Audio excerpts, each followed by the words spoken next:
most of the colleges, or all the college maybe. I don't think any school's in session, but this is what it looks like when your college town has no college. Hello, can I have your name, please? Sierra Ontiveros. And are you completely aware and give your consent to have this interview recorded for the public eye? Yes. Okay, I just want to start with, how has this city, this college town, and you personally been affected by the COVID crisis? Yeah, it's definitely affected this college town a lot. I live here on campus and it feels like summertime, like there's nobody around when there's still school in session, which is super crazy. I don't see anyone around, you know. It's made me feel super isolated here. Are the dorms empty, or are they So still everyone just moved into my apartment complex, but for the most part it just seems like it's super bare all the time. And what scares you the most about this crisis? Mostly just myself carrying it on to people who are immunocompromised. I don't want that to happen. That'd be like my worst fear, I guess, in this whole situation. What are some of the things that you're doing to keep yourself and others safe? Yeah, so I've been social isolating. I haven't gone to see any of my friends. I know some people have been doing that, but I've been staying in my apartment and just going to my jobs because I'm an essential worker, whatever that means. What kind of job is essential? I work in 2 group homes. One is for adults who are recovering from substance use disorders, and the other one is for teen sexual offenders that are court-ordered to be there. So they're all in psychological treatment. Okay. Would you use the word pandemic to describe this situation? Yeah, I would definitely use that, I think. Would you use the phrase that America's at war in regards to our health professions on the front line? Yes, for sure. I give credit to all the people who are out there on the front line. It's super scary. I know a lot of people are affected by this, and it's just a crazy thing happening. How long do you think this is going to last? I honestly think until the fall semester, like all the way up until summer. I think. Through summer and over. I'm hoping it won't do that, but I think so. Would you be surprised if it was just like this time next year, 365 days from now? Oh yeah, I'd be surprised. I hope it's definitely over by then. Are you satisfied with your local mayor and governor's reaction? I mean, yeah, they vocalize their concerns a lot. I just feel like we should go on like a shutdown altogether, you know? I know they've tried different things, but honestly, the rate keeps going up, and so I would like to see more, but... What do you think about the public transportation still being in effect? I haven't seen, so the buses are like constantly going in and out on campus, but I don't really see anyone on it, so like, I get that they're there to do their job, but also they need to protect themselves too, but there's also people who are in need of the bus systems. On a scale of 1 to 10, how would you rate President Donald Trump's reaction to this? 0 being the worst. 0 being the worst, I suppose. He's an absolute idiot. He just isn't taking it seriously. He doesn't think it's serious. He's hoping that it's going to be over by tomorrow, which is not going to be the case. So. As a follow-up to that, in 2016, Donald Trump ran with the motto, "Make America Great Again." In 2020, he ran with the motto, "Keep America Great," implying that he has achieved that goal. Is this what that goal was supposed to look like? No, not at all. This is not the great America that Donald Trump envisioned? It's gone the opposite direction for sure. Okay. Have you or anyone you know been tested for COVID-19? Not anyone I've known, and I haven't either, so. Okay. And in regards to social distancing, do you think that there's going to be any effects on the mental behaviors or on the social aspect of that? Oh, 100%. I know a lot of people who suffer from depression, anxiety, things like that, and keeping themselves isolated. I know that school and like keeping everyone on online schooling, it was like a huge thing for them just to get out of bed and come to class. It was like a huge motivator. So I know a lot of people are feeling isolated right now. You know, they don't have a lot of people to talk to like socially. I know there's FaceTime and things like that, but it's just not the same as like human compassion and Do you think it weighs on mental health? Oh, definitely, on everyone. And no matter what, if you have a disorder or anything like that, it's definitely weighing on a lot of people. 2 more questions. Okay.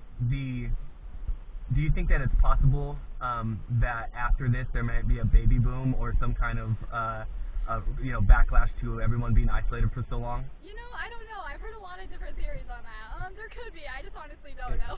Okay. And then, so is there any gimmicks or online challenges, or have you used things like Zoom for the first time since this has all gone down? Yes. So none of my classes actually use Zoom unless I'm like meeting with a professor online. The first interaction with Zoom was with my friends, and like I couldn't figure it out. It was like, how I can't hear anyone. I can't hear myself. It's like, what's happening right now? But I figured it out. So.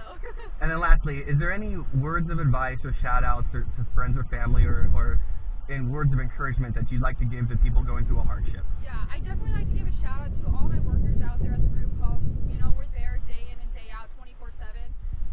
You know, we'd rather be staying home and keeping ourselves protected and protecting everyone inside the group homes, but this is like a much more serious thing than we think, and I think it's important just to keep showing up for them, you know, being present, because they do realize that this is serious too. But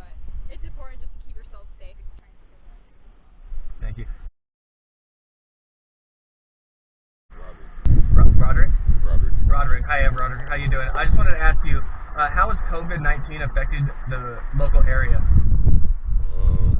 To me, it's not affected that much because, in my opinion, it's a little more to it than COVID-19.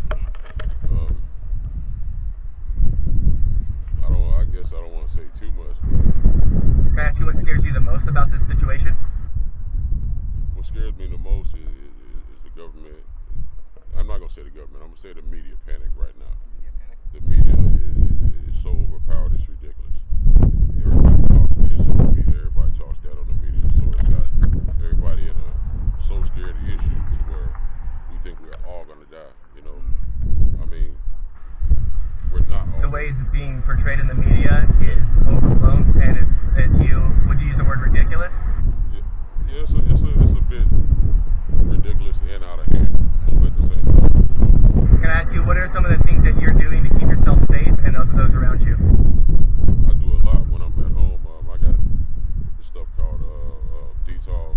It's real good. It's a real disinfectant. I also got this mouthwash I use, and I'm constantly gargling. But it's a little more to it than COVID-19. I don't think it's airborne like everybody says. It's something else. I'm just gonna be like this. I think it's 5G, and I'm gonna say it. I'm gonna say it just like everybody else. I think it's 5G. 5G gives you radiation. Radiation, if you look it up, if you Google it, it's the same respiratory problems. It's the mucus and all that. And when you go to the hospital, you know, to me, hospitals ain't right. I don't mess around in hospitals. As you can see, I was in a house fire. I burned my hand. I burned my whole body very badly. Well, not just my arms or whatever, very badly. And I got up out that hospital in 2 months. I didn't stay there 6 months because I knew it's a bad thing. So to me, it's a lot more to what's going on. And I'm just going to say that. And I think I got a lot of I got the same opinion as a lot of people. Yes. I'm going to ask a follow-up on that question. That's not part of this interview. Do you believe that it's hard to trust the CDC and the World Health Organization right now? Is that what you're suggesting, that you might not be getting 100% honesty from major industry organizations? Right, because there's a certain thing there's a certain group called Deep State. You don't know who's with Deep State. You don't know who's not Deep State. Because they tell you one thing, then they tell you another. They want you to go here, they want you to do that. You can't trust everybody. You just got to know the facts. You got to do your research. Independent thinking. You got to independent thinking. You got to research, do the facts, and you got to pick out what is a lie and what's the truth. We were taught in school to do that. Go back to your roots, pick out what's a lie, pick out what's the truth, and you'll see exactly what's going on. Would you use the word pandemic to describe this situation? No. No?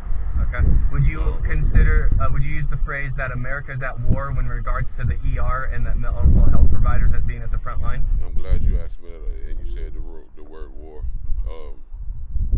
We are at war. This is a different type of war, ladies and gentlemen. Bombs and nuking, that's old news. I mean, it's easy to wipe a whole place out with a nuke. This is a whole different type of war. Is this a war? Is this a global war? Or is it a war? It's a global war. It's a global war. It's a global war. It's a secretly. Like information. It's a secretly put together global war by a bunch of different people that are acting together.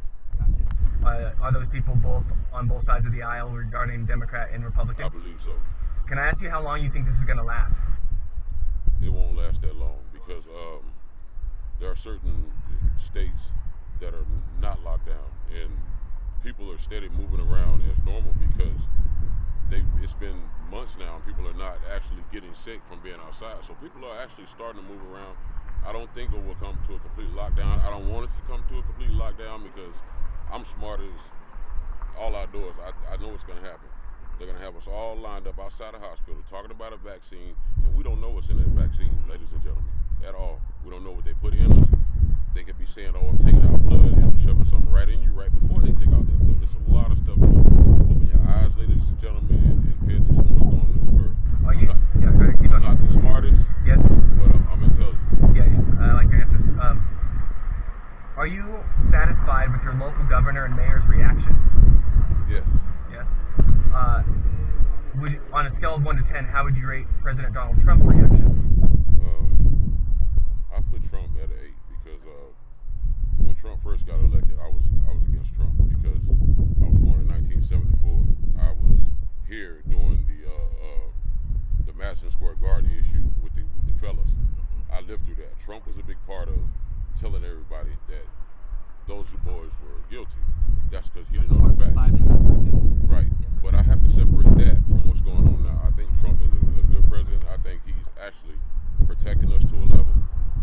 Can I ask you, have you or does anyone you know been tested for COVID-19? No. Okay. And just two more questions. Is there anything that you can see yourself doing when they call these quarantines or shelter in home or shelter in place, like a gimmick or an internet challenge? For example, me, I'm just growing out my facial hair. Like I have an unkept beard, no shave quarantine. Is there any games that you plan to do or partake in to keep from being bored? Yes. I'm an Xbox guy. I play 2K. Okay. The Playing some gamer, 2K? yeah, the Online? gamer, yes. All right. The gamer tag is Hoop Life. Hoop Life? Yeah. All right. I'll make sure I put that by your name. I'm a Nintendo Switch guy, so I've been playing in Smash Brothers. It's actually Hoop Life 101. That's for Okay. everybody. Hoop Life 1. You join me, you're gonna get beat. I'm telling you. So you better play with me. All right. And the last question: is there any words of encouragement or advice you'd like to give to anyone listening, maybe a friend or a family member, or just someone going through a hardship? First, I'm gonna say this on social media. I'm a big butthead.